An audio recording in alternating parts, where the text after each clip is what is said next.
24 दिसंबर 1999 का दिन था। इंडियन एयरलाइंस की एक शेड्यूल्ड फ्लाइट IC-814 काठमांडू के त्रिभुवन इंटरनेशनल एयरपोर्ट से दिल्ली के इंदिरा गांधी इंटरनेशनल एयरपोर्ट के लिए निकलने वाली थी। ये फ़्लाइट एक एयरबस A300 था और हर दिन की तरह ये फ़्लाइट भी नॉर्मल कमर्शियल ऑपरेशन का पार्ट थी। इस फ्लाइट में मोस्टली इंडियन पैसेंजर्स थे जो या तो नेपाल घूमकर वापस आए थे या क्रिसमस और न्यू ईयर सेलिब्रेट करने के लिए जा रहे थे। कुछ पैसेंजर्स नए शादीशुदा कपल भी थे, कुछ नेपाल के बिजनेसमैन और कुछ फैमिलीज अपने बच्चों के साथ सफ़र कर रही थी। सिक्योरिटी के मामले में काठमांडू एयरपोर्ट उस वक्त थोड़ा लूज माना जाता था। नेपाल में पॉलिटिकल सिचुएशन थोड़ी अनस्टेबल चल रही थी और वहाँ के एयरपोर्ट सिक्योरिटी पोर्टल इंडिया जैसे सख्त नहीं थे। उस दिन भी फ्लाइट की सिक्योरिटी चेकिंग रूटीन थी, जैसे कि टिकट चेक, एक्सरे मशीन और बेसिक फ्रिस्किंग, लेकिन डीप बैगेज चेकिंग या पैसेंजर प्रोफाइलिंग इतनी स्ट्रिक्ट नहीं थी।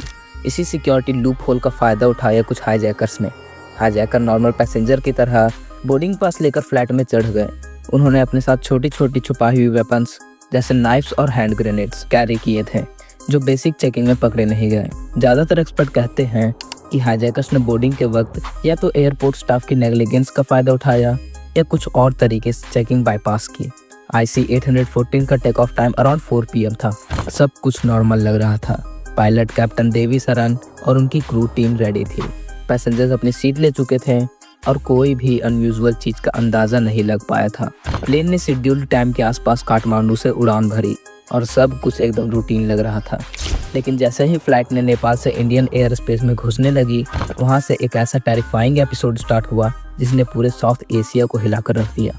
जब फ्लाइट IC-814 काठमांडू से उड़ा था, सब कुछ एकदम शांत था। पैसेंजर्स अपनी सीट में रिलैक्स कर रहे थे, कुछ लोग खाना खाने की तैयारी में थे, कुछ लोग अपनी सीट बेल्ट खोलकर बैठ गए थे। फ्लाइट नेपाल के बॉर्डर क्रॉस करके इंडियन एयर स्पेस में घुसने ही वाली थी, लगभग लखनऊ के आसपास। तभी अचानक कुछ अजीब होने लगा। अचानक 5 आदमी जो फ्लाइट में नॉर्मल पैसेंजर्स की तरह दिख रहे थे, अपनी सीट से उठकर एग्रेसिव हो गए। उन्होंने अपने हाथों में छोटी छोटी नाइफ्स निकाल ली और एक ने छोटा सा ग्रेनेड भी दिखाया। उन्होंने कैबिन क्रू को धमकाना शुरू कर दिया। एक हाईजैकर ने एक फ्लाइट अटेंडेंट के गले पर छुरी रख दी। दूसरे हाईजैकर ने पैसेंजर्स के बीच ग्रेनेड दिखाकर चिल्लाना शुरू कर दिया कि प्लेन अब हमारे कब्जे में है, सब अपनी जगह बैठ जाओ। पूरे प्लेन में एकदम पैनिक मच गया। कुछ लोग चिल्लाए, कुछ लोग रोते हुए अपने सीट में चिपक गए। हाईजैकर्स ने कॉकपिट का कंट्रोल लेने की कोशिश की। उन्होंने क्रू मेंबर के जरिए कॉकपिट का दरवाज़ा खुलवाया। कैप्टन देवी सरन और उनकी को पायलट को हाईजैकर्स ने धमकाया कि अगर उन्होंने इंस्ट्रक्शन फॉलो नहीं की तो पैसेंजर्स को मारना शुरू कर देंगे।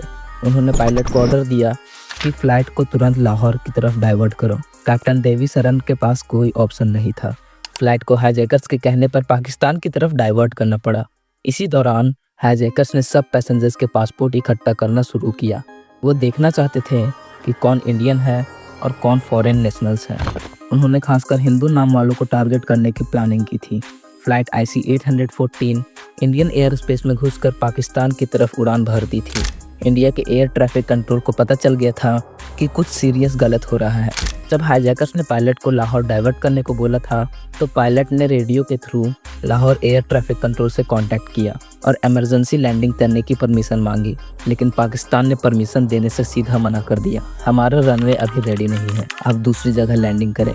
हकीकत में पाकिस्तान नहीं चाहता था कि उनकी ज़मीन पर कोई कंट्रोवर्सी हो जाए जिसमें इंडिया के लोग और एक हाईजैक्ड प्लेन शामिल हो। वो अपने आप को इस सिचुएशन से दूर रखना चाहते थे।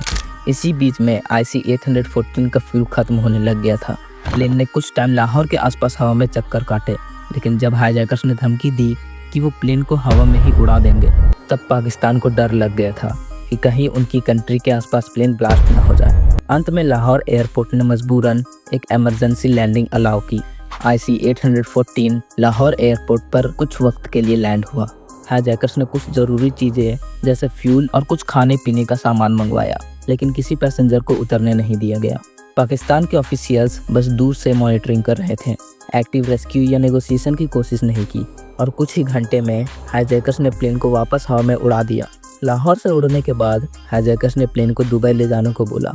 दुबई का डिस्टेंस ज़्यादा था और फ्यूल भी कम था, लेकिन पायलट ने किसी तरह फ्लाइट को दुबई के दुबई इंटरनेशनल एयरपोर्ट तक ले जाने में कामयाबी पाई। दुबई में इमरजेंसी लैंडिंग के लिए परमिशन मिल गई, लेकिन दुबई के ऑफिशियल ज़्यादा इंटरफेयर नहीं करना चाहते थे। बस एक काम हुआ, दुबई में हाईजैकर्स ने कुछ जख्मी पैसेंजर्स को उतरने दिया, जैसे कि एक 25 ईयर ओल्ड रुपेन कत्यल, जिसे हाईजैकर्स ने छुरी मार दी थी और वो बहुत बड़ी इंजरी के कारण मर गया था। दुबई में कुछ और वीमेन पैसेंजर को छोड़ दिया गया, मेनली उन पैसेंजर को जिनकी हेल्थ कंडीशन खराब हो गई थी। हाईजैकर्स की असली मंजिल कांधार थी, जो उस वक्त तालिबान के कंट्रोल में था। प्लेन दुबई से निकलकर अफगानिस्तान के कांधार एयरपोर्ट पर लैंड हुआ। कांधार एयरपोर्ट पर तालिबान के आर्म्ड सोल्जर ऑलरेडी खड़े थे। वो ऑफिशियली न्यूट्रल दिख रहे थे, मतलब ना हाईजैकर्स का ओपन सपोर्ट कर रहे थे, ना डायरेक्ट एक्शन ले रहे थे। इंडिया के ऑफिशियल्स अब फुल पैनिक मोड में थे, क्योंकि तालिबान कंट्रोल्ड एरिया में नेगोशिएशन करना बहुत बड़ा रिस्क था। हाईजैकर्स ने अपनी डिमांड क्लियर कर दी। हमारे 3 बड़े टेररिस्ट मौलाना मसूद अजहर, मुस्तक अहमद जरगर और अहमद ओमार सैयद शेख को रिलीज करो। इन तीनों का नाम सुनते ही इंडिया की सरकार और एजेंसी समझ गई थी कि बात कितनी सीरियस और डेंजरस है। जब IC-814 कांधार में लैंड हुआ तब पूरा इंडिया टेंशन में था। प्लेन तालिबान के कंट्रोल वाले एरिया में था। तालिबान की आर्म्ड फोर्स प्लेन के आसपास गार्ड कर रही थी, लेकिन ऑफिशियली कुछ कह रही थी कि हम बस सेफ्टी दे रहे हैं। हाईजैकर्स ने इंडिया को डायरेक्टली थ्रेटन किया, अगर हमारी डिमांड नहीं मानी गई तो हम पैसेंजर्स को मारना शुरू कर देंगे। हाईजैकर्स की डिमांड थी मौलाना मसूद अजहर को रिलीज करो, जो बाद में जाकर जैश-ए-मोहम्मद का फाउंडर बनने वाला था। मुस्तक अहमद जरगर को रिलीज करो, अहमद ओमार सैयद शेख को रिलीज करो। ये तीनों हार्डकोर टेररिस्ट थे, जिन्हें इंडिया ने पहले कई डेंजरस टेररिस्ट एक्टिविटीज में पकड़ा था। न्यू दिल्ली में इंडियन गवर्नमेंट एक इमरजेंसी मीटिंग में थी। अटल बिहारी वाजपेयी प्राइम मिनिस्टर थे उस वक्त के, लेकिन यहाँ पे सवाल था क्या टेररिस्ट को छोड़ दिया जाए और पैसेंजर्स की ज़िंदगी बचाई जाए, या टेररिस्ट को रिफ्यूज़ करके पैसेंजर्स के मरने का रिस्क लिया जाए। फैमिलीज और होस्टेजेस ने दिल्ली में प्रोटेस्ट करना शुरू कर दिया था। लोग PM हाउस के बाहर गठ गए थे और रोते चिल्लाते हुए बस एक ही बात कह रहे थे, हमारे परिवार वालों को बचा लो। इंडियन गवर्नमेंट के पास बहुत ज़्यादा प्रेशर था, मीडिया, पब्लिक और इंटरनेशनल वर्ल्ड का भी। इंडिया ने एक स्पेशल नेगोशिएशन टीम कांधार भेजने का फैसला किया। ये टीम तालिबान से डायरेक्ट बात करने के लिए गई थी। नेगोशिएटर्स जानते थे कि तालिबान पर ज़्यादा प्रेशर नहीं बनाया जा सकता, क्योंकि तालिबान ओपनली हाईजैकर्स का सपोर्ट नहीं कर रहे थे, पर अंदर ही अंदर सिंपैथी दिखा रहे थे। नेगोशिएटर्स हाईजैकर्स से समझौता करने की कोशिश की कि कुछ पैसेंजर्स को छोड़ दो, कुछ डिमांड्स कम करो, लेकिन हाईजैकर्स एक ही बात पर अटके रहे, तीनों टेररिस्ट को रिलीज करो तभी प्लेन और पैसेंजर्स छोड़ेंगे। लगभग 7 दिन तक IC-814 कांधार में हाईजैक्ड रहा। बहुत सारे अटेम्प्ट हुए हाईजैकर्स को रिफ्यूज़ करने के लिए, लेकिन उनके पास वेपन्स थे और उन्होंने क्लियर धमकी दी थी कि अगर कोई डिले हुआ वो पैसेंजर्स को मार देंगे। फाइनली इंडियन गवर्नमेंट ने मजबूरन हाईजैकर्स की डिमांड मान ली। 29 दिसंबर 1999 को इंडियन गवर्नमेंट मौलाना मसूद अजहर, मुस्तक अहमद जरगर और अहमद ओमार सैयद शेख को कश्मीर के जेल से निकालकर कांधार भेजने का फैसला किया। Indian external affair minister Jaswant Singh खुद उन टेररिस्ट के साथ स्पेशल प्लेन में कांधार गए। इस फैसले पर काफ़ी कंट्रोवर्सी हुई थी। जैसे ही तीनों टेररिस्ट को तालिबान के हवाले किया गया, हाईजैकर्स ने अपना वादा पूरा किया। हाईजैकर्स ने प्लेन को पैसेंजर्स के साथ रिलीज कर दिया। सब पैसेंजर्स प्लेन से निकलकर कांधार एयरपोर्ट बिल्डिंग तक चले गए। इंडियन टीम उनको बसेस में भरकर ले गए और सेफ्टी प्रोवाइड की। पैसेंजर्स तो फ्री हो गए थे, लेकिन इसके बाद की कहानी और भी डरावनी थी। मौलाना मसूद अजहर ने वापस जाके जैश-ए-मोहम्मद नाम का एक टेररिस्ट ग्रुप बनाया, जो फ्यूचर में इंडिया के अगेंस्ट कई बड़े अटैक किए, जैसे पार्लियामेंट अटैक 2001। अहमद ओमार सैयद शेख ने आगे चलकर अमेरिकन जर्नलिस्ट डैनियल पेरिस का किडनैपिंग और मर्डर किया। मतलब हाईजैकर्स को छोड़ने का असर सिर्फ उस वक्त नहीं बल्कि आने वाले दिनों में भी दिखा। और सबसे बड़ा रहस्य, तालिबान का असली रोल क्या था? वो हाईजैकर्स को फ्रेंड या बस न्यूट्रल दिख रहे थे? हाईजैकर्स का असली मास्टरमाइंड कौन था?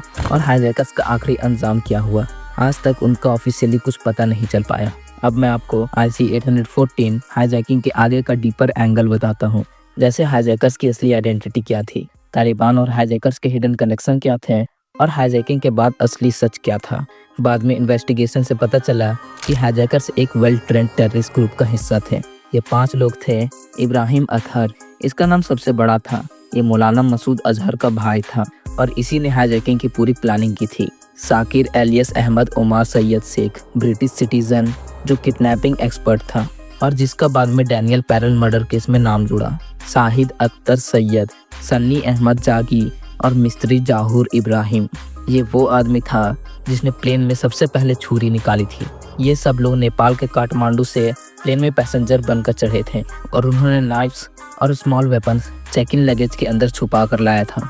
काठमांडू एयरपोर्ट पर सिक्योरिटी सिस्टम इतना वीक था कि हाईजैकर्स इजीली अपने वेपन्स को अंदर ले गए। यहाँ पे कुछ पॉइंट नोटिस करने वाली है। इनमें कुछ लोग फेक पासपोर्ट के साथ प्लेन में चढ़े थे। अफगानिस्तान, नेपाल और पाकिस्तान के नाम पर नकली आइडेंटिटी पेपर्स थे।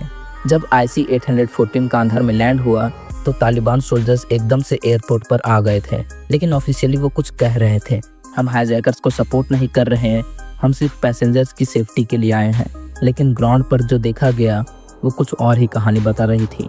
तालिबान के आर्म्ड गार्ड हाईजैकर्स के आसपास खड़े थे, लेकिन उसको अरेस्ट करने की कोशिश नहीं कर रहे थे। हाईजैकर्स एयरपोर्ट के अंदर फ्री घूम रहे थे, जैसे वो अपने घर में हो। जब इंडिया की नेगोशिएशन टीम तालिबान से मिली तो तालिबान बार बार हाईजैकर्स के फेवर में सॉफ्ट एटीट्यूड दिखा रहे थे। बाद में इंटेलिजेंस रिपोर्ट ने ये सजेस्ट किया कि तालिबान सीक्रेटली हाईजैकर्स की मदद कर रहे थे ताकि वो इंडिया को इंटरनेशनल लेवल पर एम्बैरेस कर सके। और हाईजैकर्स प्लेन से उतरे तो तालिबान ने हाईजैकर्स को एक सिक्योरिटी कन्वे में कांधार के अननोन सेफ हाउस तक ले जाकर उनकी प्रोटेक्शन दी थी। हाईजैकर्स और तालिबान एक सीक्रेट अंडरस्टैंडिंग में थे। पैसेंजर्स तो बच गए थे, लेकिन हाईजैकर्स अफगानिस्तान में तालिबान की मदद से छुप गए। ऑफिशियली किसी भी हाईजैकर को इंडिया या किसी और कंट्री ने कभी नहीं पकड़ पाया। इब्राहिम अतहर हाईजैकिंग का मास्टरमाइंड, जो बाद में पाकिस्तान में ओपनली देखा गया था। तो दोस्तों आज के लिए बस इतना ही। मिलते हैं अगली वीडियो में, तब तक के लिए वीडियो को लाइक करके चैनल को सब्सक्राइब कर लेना।